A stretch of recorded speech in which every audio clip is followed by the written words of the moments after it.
welcome to our guide of the cruise port of Alaska. If the idea of staying close to mountains, viewing whales and eagles from your balcony, and visiting small towns full of friendly locals is your idea of a great cruise experience, then Alaska could be for you.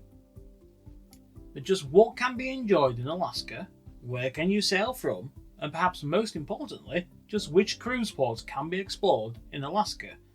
We answer all of that and more as we take you through the cruise ports of the region and give you our guide of cruising the last frontier, including the incredible Inside Passage.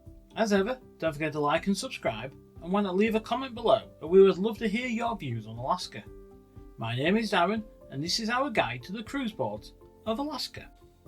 Alaska is located to the northwest of the mainland of America, to the west of Canada, and on the Pacific Ocean, with its islands stretching out into the Bering Strait and towards Russia. That location so north in the globe makes it difficult to reach for much of the year, but during the summer it can actually be very pleasant temperature wise. If you want to spend some time exploring Alaska before or after your cruise holiday, or if you just want to spend more time cruising the region, the best option is to choose to sail from one of the region's two leading turnaround ports, which are both near to the state's largest city of Anchorage. Seward offers the most options for those wanting to set sail or end their journey in Alaska, but for us one of the best things about the port is the way you get there. Most will arrive into the city of Anchorage via its international airport before joining the Alaska Railroad for a train ride to remember. Not only do you get to see the mountains, rivers, glaciers and wildlife of the last frontier, but you can also check in your baggage when you board the train and it will meet you on board your ship. Not too many cruise lines start or end in Whittier, but if you are fortunate enough to be on one that does, you can look forward to some incredible views as you sail down the Passage Canal near to the capital of Anchorage.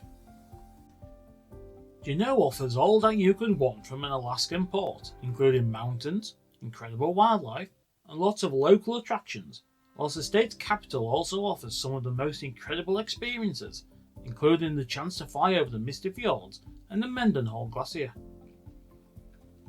Ketchikan is a small but easy to explore on your own port that offers a couple of attractions, great scenery, and the famous Creek Street. Skagway offers the opportunity to enjoy one of the highlights of an Alaskan cruise. It's home to the White Pass and Yukon Railway, a heritage railway that follows the route of early stampeders looking to change their lives during the Yukon Gold Rush. There is more to the town, however, as its main street is like a living museum that takes you back in time.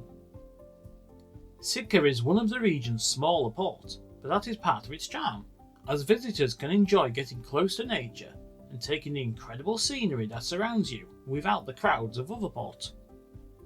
The port of Dutch Harbour is only an option for those on explorer-style cruise ships, or for those heading across the Pacific on mainstream ships, as its location in the Alaskan Islands makes it out of reach for most itineraries.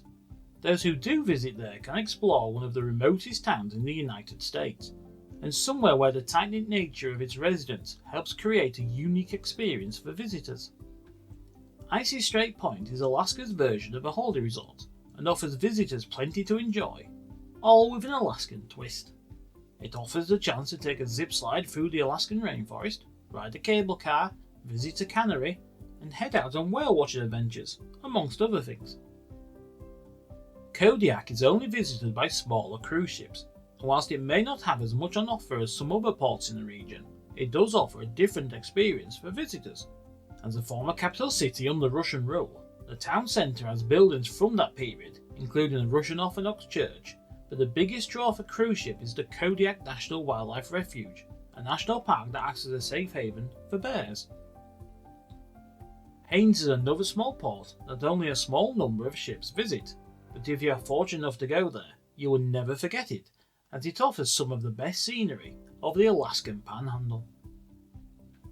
This is one of the smallest ports of call in Alaska, so it would be no surprise that only smaller ships stop there, but it remains one of the most remote locations you can visit, allowing you to really enjoy its history and culture.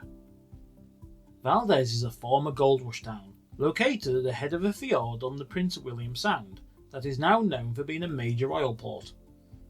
That makes it a cruise port of contradictions, where natural beauty meets heavy industry, but thankfully the chance to visit the nearby glacier and wildlife makes it a popular destination for those sailing on smaller ships.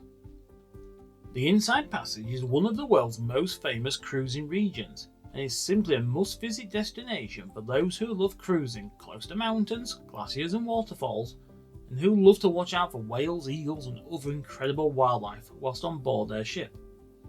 That is because you wind your way past a number of islands on the Pacific Northwest coast of the North American Fiordland, between Washington State, past British Columbia and Canada, and then up through southeastern Alaska. There are a few different options when it comes to cruise holidays in Alaska, including reposition cruises between Seward or Whittier, heading south to Seattle in the USA, or Vancouver in Canada, and then there are round trips of the magical Inside Passage and even trans-Pacific routes between North America and Asia. Another option is to enjoy a Pacific coastal cruise, which can be started in a number of ports, with San Francisco the most popular. The cruising season in Alaska is relatively short, with mainstream lines starting in March and ending in October. With some of the ports seeing 4 to 5 cruise ships docking at a time, we would recommend avoiding the end of July and the whole of August, as everywhere becomes far too crowded, and in a region such as Alaska, that just takes away from your experience. We would therefore recommend visiting the region in either June or September. So all that remains to be said is thank you so much for watching. We hope you enjoyed our look at the cruise ports of Alaska, and see you next time.